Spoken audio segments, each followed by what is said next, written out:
Thank you for your kind words, Talma. And good morning, ladies and gentlemen. Shalom.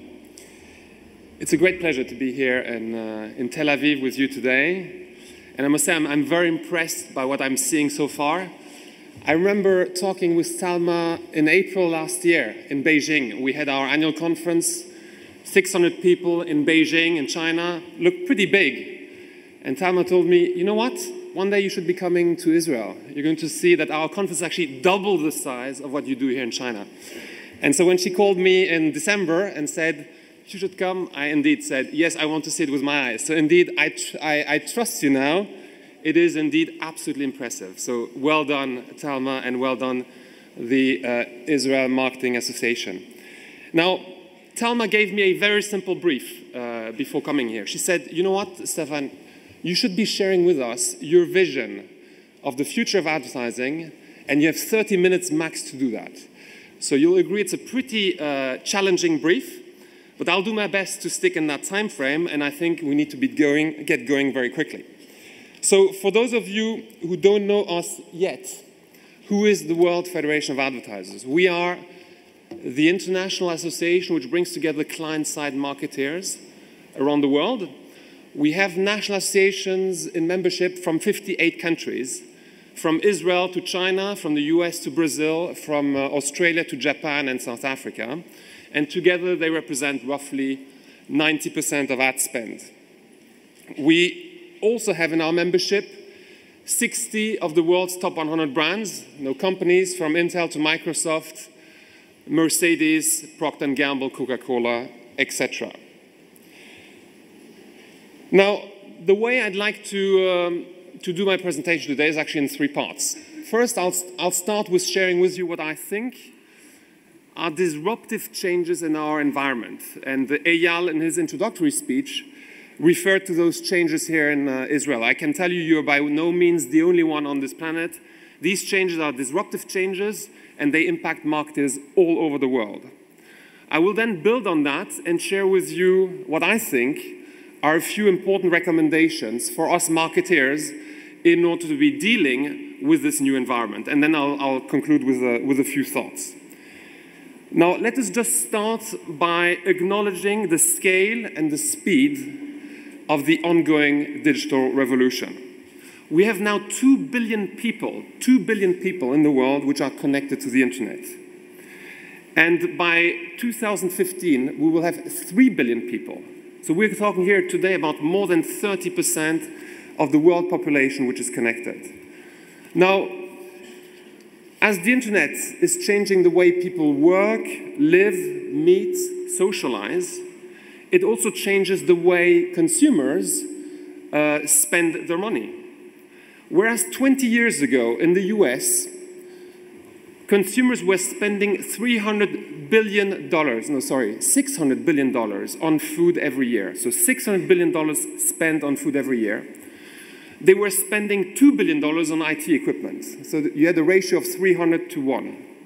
Today, consumers in the US spend as much on food as they spend on IT equipment every year. So we've moved from 300 to 1 to 1 to 1 in terms of scale. Now, no doubt Steve Jobs has had some impact and some influence on this. And this is only the beginning. We have today 700 million mobile phone users in China, and that number is increasing by 8 million people per month. I understand there are 7 million people in Israel. In India, the number of mobile users is increasing by 12 million per month. In Africa, we have a penetration rate of mobile phones of 37%. And we have a penetration rate of electricity of 25%. So you can have someone sitting on an ox-driven cart and talking over the mobile phone. Now, these numbers are indeed mind-boggling. However, as we look at... Sorry, I've moved it too fast. These numbers are indeed mind-boggling. However, as marketers, we need to be careful that we don't miss the wood for the trees. Yes, we're witnessing a digital revolution of a scale which very few of us would ever have been able to predict. But where it really gets interesting for us marketeers is this is more than a digital revolution. This is a social media revolution. It's not about technology. It's about connectivity and it's about relationships. Did you know in the US, 1 in 5 couples meet online today? And did you know in the US, 1 in 5 divorces are blamed on Facebook?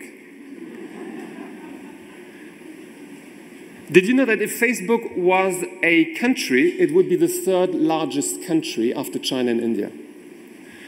Did you know that 50% of mobile internet traffic in the UK is for Facebook? Now imagine what this means for bad customer experience. In short, we don't have a choice on whether we do social media. The question is how well we do it.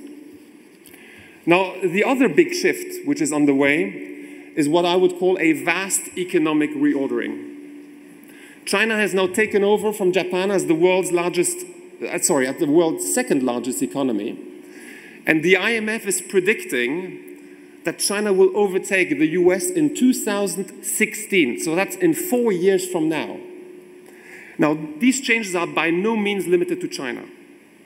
What we're witnessing is a change of center of gravity. The weight of the 7 largest emerging economies is going to overtake the weight of the world's 7 most developed economies by 2020.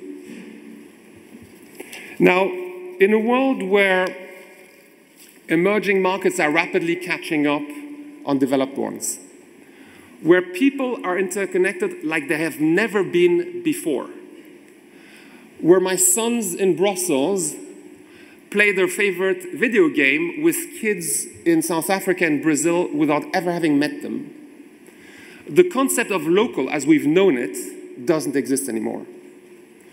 A brand which operates across geographies needs to be seen to play by the same rules across all those geographies. An ill-thought-through promotion in Thailand is going to come back and bite you in Australia, in the UK, or in Israel. Brands are as strong as the weakest links. Now, just to illustrate this, here's the Burger King Whopper Virgin promotion. Can we have the sound? All around the world to find people who had never tried a Whopper or a hamburger in their lives. Now that taste test is getting bad marks from critics around the globe. Sharon Alfonsi has the story. Burger King brought burgers to farmers in the Transylvania region of Romania, to tribesmen in Iceland, even a remote area of Thailand, with a film crew in tow. They've never seen such a foreign piece of food before, and they didn't even quite know how to pick it up. The experiment is documented and posted on Burger King's website. Would you like to try a Whopper? Villagers are asked to sample a Whopper alongside a Big Mac and declare a winner.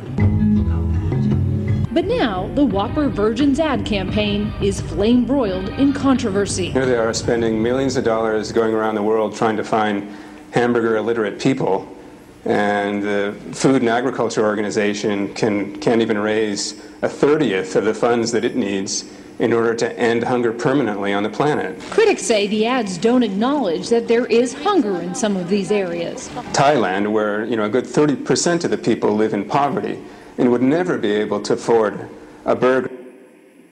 Now, that may have been precisely what Burger King in the US was after. Now, being controversial, being polarizing, being in the news. But for a brand which is operating 12,000 stores in 79 countries, and which does more than half of its turnover outside of the US, the question is how sustainable such an approach can be longer term. Now, welcome to the new world. In this world, a brand with a global footprint needs to be seen to apply the same ethical standards around the world while being relevant to consumers, which are very different from country to country.